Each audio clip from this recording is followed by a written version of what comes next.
Hai semua, salam sejahtera Malaysia. Akhirnya berkenaan dengan saman fitnah antara Tuan Ibrahim dan juga Menteri Ekonomi Rafizi Ramli. Akhirnya pendedahan demi pendedahan, dan hari ini telah mendapat satu pendedahan yang sangat panas, sangat mengejutkan. Di mana berkaitan dengan saman fitnah, Rafizi mendakwa cuma jemput Tuan Ibrahim untuk beri penjelasan. Rafizi Ramli sebagai Menteri Ekonomi berkata, dia hanya menjemput Tuan Ibrahim, Tuan Man, bagi mendapatkan penjelasan berhubung projek bernilai RM 2 bilion yang didakwa diluluskan selepas Parlimen terbubar pada akhir tahun lepas. Adakah kalau ini benar pendedahan ini? Adakah Rafizi Ramli akan membuktikan bahwa Tuan Ibrahim memang terlibat salah laku atau bagaimana? Oke tuan-tuan dan puan semua, sebelum saya meneruskan, saya meminta jasa baik Anda untuk tekan butang like, share dan subscribe, karena subscribe itu free dan percuma. Menteri Ekonomi Rafizi Ramli menjelaskan hal itu dalam kenyataan pembelaan terhadap saman fitnah yang dikemukakan timbalan Presiden PAS berkenaan. Pembelaan Rafizi yang telah difailkan di Mahkamah Tinggi Kuala Lumpur pada 28 Desember tahun lalu. Dan pada akhirnya tindakan sivil yang difailkan oleh Tuan Ibrahim pada November 2022 berikutan dakwaan yang dibuat oleh Rafizi bahwa kerajaan sementara melalui Kementerian Alam Sekitar dan Air ataupun KASA cuba menganugerahkan kontrak yang bernilai berbilion ringgit kepada syarikat kroni. Kalau ini benar, memang habislah.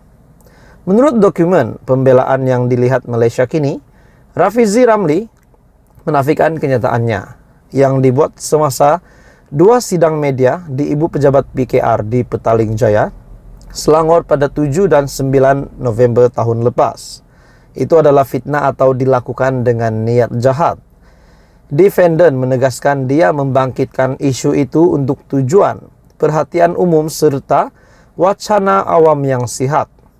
Defendant menyatakan bahwa niat sebenar defendant membuat kenyataan media adalah untuk menjemput dan atau menggalakkan plaintiff memberi penjelasan berhubung kenyataan media dan atau membawa kepada perhatian umum isu ketulusan oleh pihak berkuasa dalam pemberian kontrak bagi projek dan atau meningkatkan kesedaran awam berhubung pengurusan perolehan kerajaan dalam tempo sementara selepas pembubaran Parlimen dan sebelum pilihan raya umum ke-15 dan atau isu perbelanjaan dana awam yang menjadi isu kepentingan awam, dakwa Rafizi Ramli. Timbalan Presiden PKR itu mendakwa dia memperoleh maklumat berhubung komunikasi dan proses dalam pemberian projek tertentu di bawah KASA, dan Tuan Ibrahim sebagai menterinya ketika itu perlu menjawab untuk memberikan penjelasan. Usaha defendant tidak mempunyai niat jahat. Ia selaras dengan hak defendant untuk menyuarakan pendapat dan pandangan sebagai ahli politik, warga negara dan pembayar cukai, dan ia juga dilindungi di bawah perkara 10 dalam kurungan 1 dalam kurungan E Perlembagaan Persekutuan, kata Rafizi. Menurut ahli Parlimen Pandan itu juga, pihak yang mendapat faedah daripada kenyataan medianya adalah rakyat dan pembayar cukai. Justru adalah salah bagi Tuan Ibrahim melihat semua itu dari sudut yang sempit, seolah-olah membabitkan isu pribadi di antara defendant dan plaintiff dan juga PAS.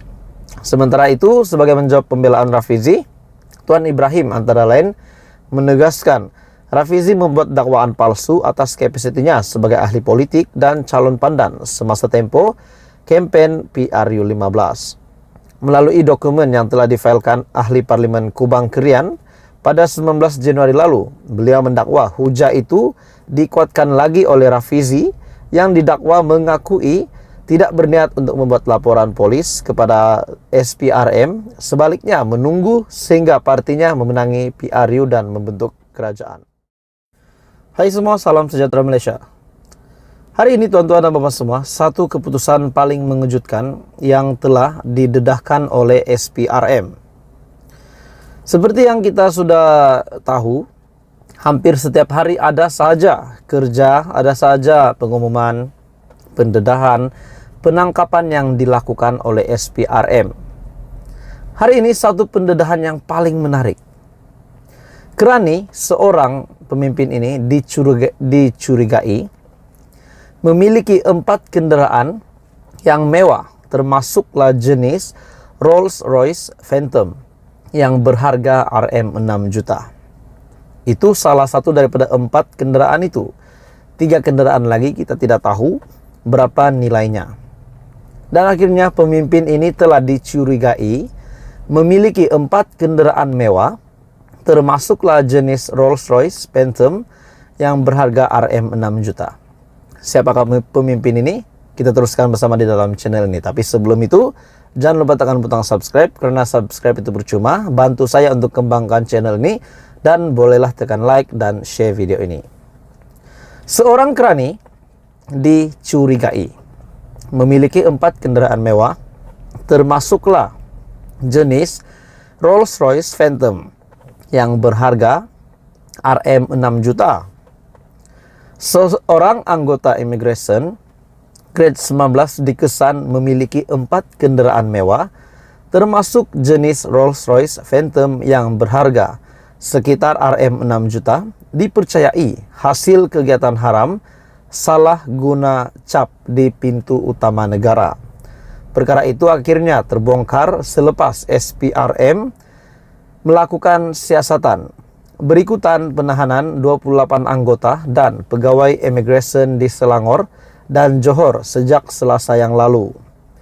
Siasatan awal mendapati kendaraan jenis Rolls-Royce Phantom, Ford Mustang, Range Rover, dan Audi itu didaftarkan atas nama 4 ejen termasuk 2 warga Cina.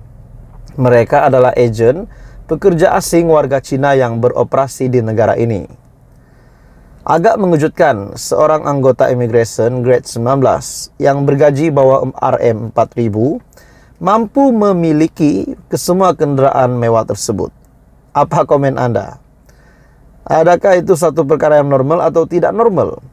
Seorang penjawat awam, seorang anggota immigration grade 19 yang hanya bergaji di bawah Rm4.000 memiliki 4 kendaraan mewah termasuk Ford Mustang, Range Rover, Audi, dan Rolls-Royce.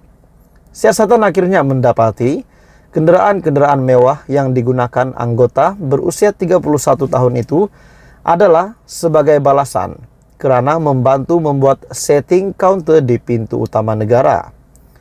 Dan menurut sumber itu, pihak berkuasa telah mengenal pasti identiti 4 ejen berkenaan dan operasi mengesan mereka sedang giat dijalankan.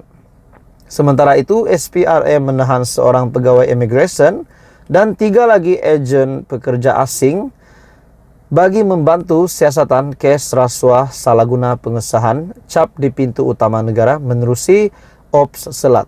Jadi ini satu perkara yang mengejutkan. Pendedahan demi pendedahan oleh SPRM, dan hari ini pula kerani ataupun anggota immigration yang hanya bergaji Rm4.000 di bawah memiliki 4 kendaraan mewah ini. Apa komen Anda? Ini satu tangkapan yang paling mengejutkan ramai orang di Malaysia. Sudah pasti mengejutkan Perdana Menteri dan juga yang di Pertuan Agong bagi saya. Apa komen Anda? Tuliskan bersama di dalam channel ini. Jangan lupa tekan butang like, share, dan subscribe.